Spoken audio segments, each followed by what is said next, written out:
Terima kasih sudah berpartisipasi dalam polling yang kau bisa rilis dalam video apa yang terjadi jika manusia lenyap dari bumi.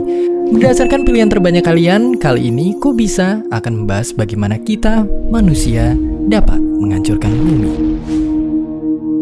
Menurut settingan awal alam semesta, bumi dan segala isinya akan selalu berusaha mencapai keseimbangan. Namun di antara segala jenis makhluk hidup, akal budi kita, manusia, berkembang jauh lebih pesat.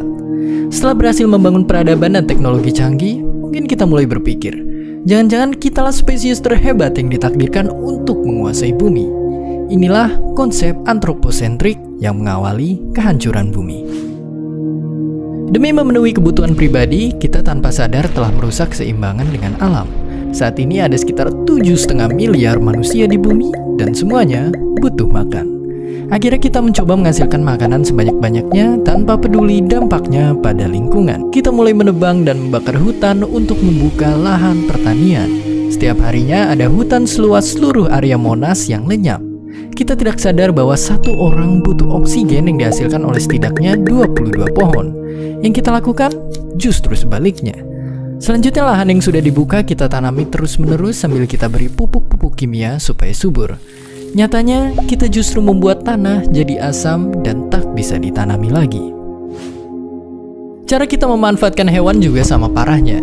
Sejak munculnya manusia 200.000 tahun lalu, sudah tak terhitung jumlah hewan yang punah karena kita buru atau kita rusak habitatnya. Kemudian di masa kini ternak sapi ala industri modern menghasilkan metana yang efek rumah kacanya lebih dahsyat dari karbon dioksida. Sisa-sisa pakan ikan yang mengendap di tambak juga meracuni air dengan senyawa kimia seperti amonia.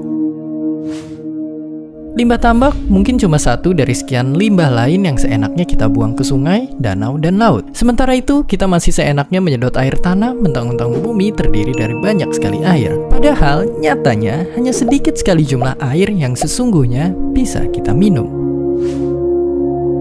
Bukan cuma di air, kita juga telah mencemari udara dengan berbagai jenis gas. Misalnya gas-gas yang kita pakai untuk pendingin ruangan dan aneka spray. Gas-gas inilah penyebab menipisnya lapisan ozon di stratosfer. Padahal lapisan ozon dapat melindungi bumi dari radiasi sinar ultraviolet berbahaya. Penggunaan bahan bakar fosil pada pabrik-pabrik, pembangkit listrik, dan kendaraan-kendaraan bermotor kita juga menyumbangkan banyak sekali emisi karbon.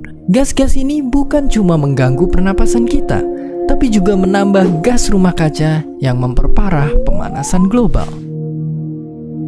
Dan akhirnya, pemanasan global mengakibatkan bencana yang lebih besar lagi. Mulai dari perubahan iklim di seluruh dunia, kerusakan terumbu karang seperti koral-koral Great Barrier Reef, lenyapnya es daerah kutub yang mengancam kelestarian aneka spesies hewan, dan naiknya permukaan air laut yang dapat menenggelamkan banyak negara dalam 100 tahun ke depan. Sayangnya, masih saja ada orang yang ogah mengakui masalah lingkungan cuma gara-gara kepentingan politis dan ekonomis. Atau mungkin pura-pura peduli padahal cuma mencari keuntungan pribadi. Sekarang kita tahu masa depan yang menanti anak cucu kita nanti di bumi. Pertanyaannya, apakah kita cuma akan pasrah menerimanya? Dan seperti biasa, terima kasih.